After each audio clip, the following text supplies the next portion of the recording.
Watukufu wa Islam, na wahusia pamoja na kuihusia nafsi yangu kumcha Allah tabaraka wa taala na kufuata mwendo na sunna za Bwana Mtume Muhammad, kwani hawajapatapo waja wa Allah kuhusiana jambo lenye muhimu na manufaa makubwa ya nyumba mbili ya dunia na akhira kama kuhusiana jambo la kumcha Mwenyezi Mungu. Na maana ya kumcha Allah kwa kifupi sana, alla yaraka fima nahak wa alla yafqidaka fima amarak. Ukisikia mtu anakuambia mche Mwenyezi Mungu, mche Allah, tafute takwa, maana yake asikukute Allah katika jambo alilokukataza na asikukose katika jambo alilokuamrisha. Pale palipokuwa na amri ya Allah asikukose, na pale palipokuwa na makatazo ya Allah asikukute. Kwa kifupi sana, hapo utakuwa mcha Mungu na utakuwa umepata moja katika yale mambo yenye kuwapeleka peponi kwa wingi. Inabidi tu utafute lile la pili ambalo ni kuwa na tabia nzuri, kwa sababu mtume wetu sallallahu alayhi wasallam, indama saalahu sailun an akthari shay'in yudkhilu an-nasa al-janna qala taqwa Allahi wa husnul khuluq. Majibu ya mtume pale alipoulizwa kitu kitakachowapeleka watu kwa wingi peponi, akasema ni kumcha Allah na kuwa na tabia njema. Mwenyezi Mungu anijalie mimi pamoja nanyi tuwe na mambo mawili haya muhimu, tukapate pepo ya Allah subhanahu wa ta'ala. Ndugu zangu, mara nyingi sana katika jamii tunalikuta suala la baadhi ya watu kutopewa nafasi, baadhi ya watu kuonekana kwamba hawajakidhi vigezo vya kuwa watu. Hii kwa mujibu wa mtazamo wa baadhi ya watu. Unaweza ukafika labda pahala ukakaa na mtu, lakini tu kwa kumwona yule mtu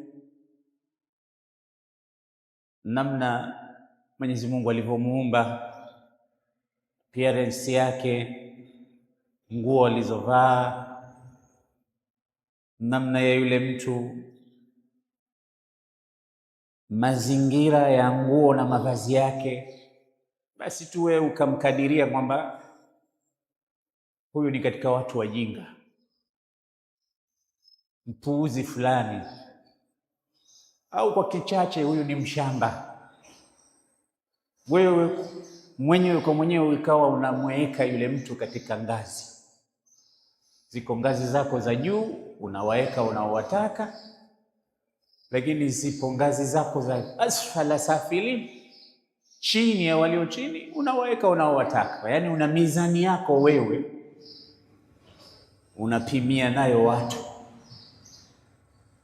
Fulani yule yuko kule, fulani huyu angalau utamweka hapa kati na kati, fulani huyu hana nafasi kabisa katika ya mazingira haya. Hii ni kawaida ya watu kuwapima wenzao na kuwachunguza wenzao, au kuwaweka katika mizani wenzi wao. Na usikute mtu huyu akakutabiria au akakuweka pia katika kitu ambacho Mungu hakumpa mtu yoyote isipokuwa ni la kwake. Huyu anaenda motoni tu, huyu kwa hali huyu hatoki motoni, ungekusa huyu anaenda peponi moja kwa moja. Na ukakuta wengine wanafanya mpaka maskhara, lakini ukweli umo ndani wakaingia katika ukafiri wenyewe bila kujua kwamba hata huyu naye akiwa peponi, huyu mimi natoka, nikija nikimwona peponi huyu mimi natoka. Au huyu akija akiingizwa peponi tutafanya maandamano. Hivi vyote ni visa na mambo tunayoyakuta katika mitaa, kwa ile mtu kujipa, kujiweka katika daraja fulani, kujimilikisha asivyokuwa halali kwake na kujipa vitu ambavyo hakupewa. Haya yapo katika jamii yetu, lakini unaweza ukayakuta haya katika awam minan nas. Awam minan nas, yani watu wa kawaida. Nasema hivyo kutokana na kwamba labda yani sio wasomi, sio ulama, ni mtu ambaye hakupata ilmu vizuri ya kumwezesha kuwa na tools, ala za kuweza kupima mambo vizuri. Unaweza ukayakuta, lakini viroja ni kuyakuta kwa watu ambao wanajiona wao ni wasomi, ni mashekhe, ni ulama. Kazi yao wao ni kupima watu vile vile, kwamba huyu kafiri, huyu Muislamu safi, huyu peponi, huyu motoni, huyu amepinda, huyu vile. Na mizozo hiyo imekuwa ya kawaida sana katika jamii yetu, mpaka imefika kwamba kuna vitu wewe ukiviona tu katika Uislamu nakuta hivi ni vitu vya kawaida, haya ndio mambo yetu haya. Kinyume chake ukute mambo mageni, nasema leo sasa tumekuwa na mambo mapya, lakini mambo ya mizozo, kugombania misikiti, kutukanana mitandaoni, kuingizana motoni, kutoana, kupelekana peponi, kuingia katika nyoyo za watu ukasema hawa walikuwa lengo lao ni hili au nia zao ni hizi. Hayo ni mambo ya kawaida sana katika jamii yetu katika kipindi hiki. Mizozo isiyokuwa na maana, mkono ulikuwa uweke hapa badala ya hapa, we uliweka mikono hivi, we ni mubtadia. Hicho ni kitu cha kawaida. Watu kuzozana, mikono ikae wapi wakati wa swala, sijui kunuti, sijui vile, sijui hivi. Hivi ni vya kawaida. Imenipendeza kauli ya yule mmoja aliyesema, wakati Ibadhi na Sunni au wakati Shia na Sunni wanapozozana kuhusu mikono iwekwe wapi, ni hapa au iachwe hivi hivi, adui yao anafikiria kuikata ile mikono, wao wanafikiria kuiweka hapa au pale. Adui yao anafikiria nitapata lini nafasi ya kuikata kabisa, wasiwe nayo. Lakini turudi katika jambo la mtu kuwa na mizani ya kuanza kupima wenzake. Hata unaweza ukafika msikitini ukasali na mtu akakukimbia hasa,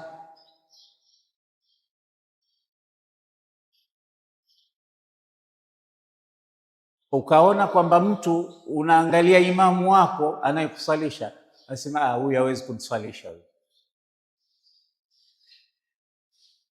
yani udwanan, bila ya kuwa na vigezo ambavyo vinakustahikia wewe kupima navyo watu.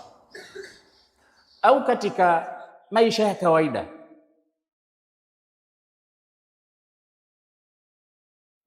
unaweza ukaona watu wamealikwa, lakini kwa sababu ya mavazi ya mtu, hali ya mtu, na pengine kaalikwa hasa na mwenye sherehe, lakini ukaona huyu hakustahili shughuli kubwa kama hii, na wewe pia una nafasi. Wewe una nafasi, pengine yeye ndio katika watu wale walikuwa mwanzo kabisa, lakini wewe ukapima, ukaiangalia shughuli na wenye shughuli na msikiti wao, na huyu hawezi kualikwa bwana katika shughuli hii, shughuli zake zinajulikana. Ukawa unampa wewe nafasi fulani katika moyo wako au katika jamii au katika society. Haya ni mambo mabaya sana. Usimhukumu mtu kwa kumwangalia uso, usimjaji mtu kwa kuangalia rangi yake, wala usimpe mtu daraja kwa kuangalia alichovaa. Ndio hivi ni vitu vinaweza vikamweleza mtu au kumfichua mtu katika baadhi ya vitu, lakini inna Allaha la yanzuru ila suwarikum wala ila ajsamikum walakin yanzuru ila qulubikum. Tuangalie Mwenyezi Mungu anatizama nini. Kweli unaambiwa uvae smart, unaambiwa uwe msafi, ujipake manukato, lakini asipofanya hivyo haina maana kwamba huyu umweke katika daraja ambalo unaona wewe, au useme huyu anatoka pahala fulani, kuonyesha uduni wake, au huyu ni mtu duni kuliko wote. Haimaanishi hivyo. Hawa watu wanaweza wakawa wana nafasi kubwa hata kuliko yule wewe uliyempa nafasi kubwa. Yule uliyempa nafasi kubwa akaonekana yeye mbele ya Allah si chochote, si lolote. Ndio maana yamekuja makatazo mbalimbali katika sheria yetu ya kutowadharau watu na kujiona wewe na kuwaona wengine. Iliwahi kutokea hivyo mbele ya Mtume Muhammad. Baadhi ya watu wakajiona kwamba wana fadhila, yani wana mambo ya ziada kuliko wengine. Mtume sallallahu alaihi wasallam akataka kumfundisha yule sahaba wake na kutufundisha sisi tutakaokuja baadaye. Akasema, innama tunsaruna wa turzaquna bidhuafaikum, au katika baadhi ya alfadh, hal tunsaruna wa turzaquna illa bidhuafaikum. Yule aliyemwona kwamba yeye ana fadhila juu yake, Mtume sallallahu alaihi wasallam akalijua ili, akamwambia, nyinyi, wewe unaojiona kwamba una fadhila juu ya huyu, inawezekana sana ikawa unapata nusra, unapata riziki kwa sababu ya huyu unayemdharau.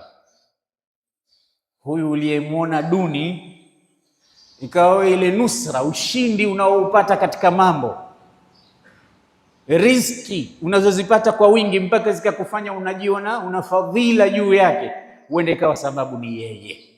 Yani sababu ni yeye kwa nyoyo zao zilivyokuwa zinamcha Mungu, hawana hofu isipokuwa ya Allah, kwa sababu ya dua zao kukubaliwa, kwa sababu ya namna wanavyokuwa karibu na Allah. Huenda wakawa wao ndo favor kubwa ya Mwenyezi Mungu kuitikia mambo yenu kwa sababu yao wao. Sasa umeona namna gani wale tunaowadharau wanaweza wakawa na nafasi kubwa katika maisha yetu. Na hii Mtume hakuisema mara moja tu.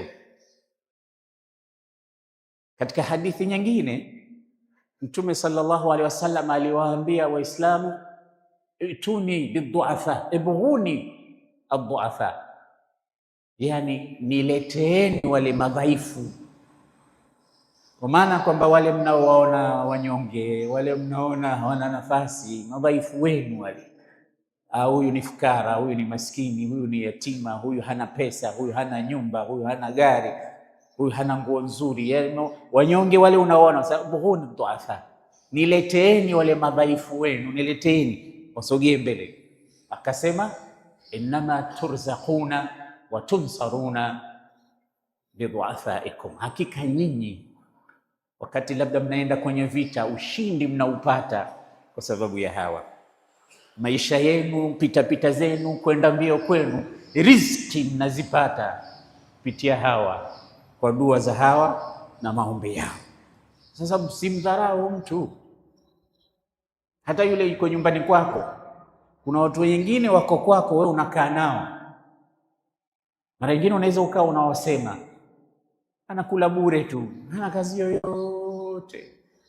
Pengine huyu kucha kutwa anakuombea wewe, anaomba, ya Rab, tupe riziki za halali, tupe ushindi katika mambo yetu, tustiri na fitna za dunia, tustiri aibu zetu.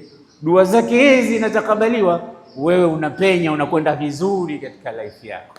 Wewe kunazunguka, unasema mimi nitamtimua tu huyo, hana kazi yoyote, kulala tu huyu. kwa sababu ni mnyonge, unaona we ni mjanja zaidi kwa sababu we unamlisha yule. Ndugu zangu, Allah katika suratul Hujurat ametoa aya inayotufundisha vizuri mambo haya.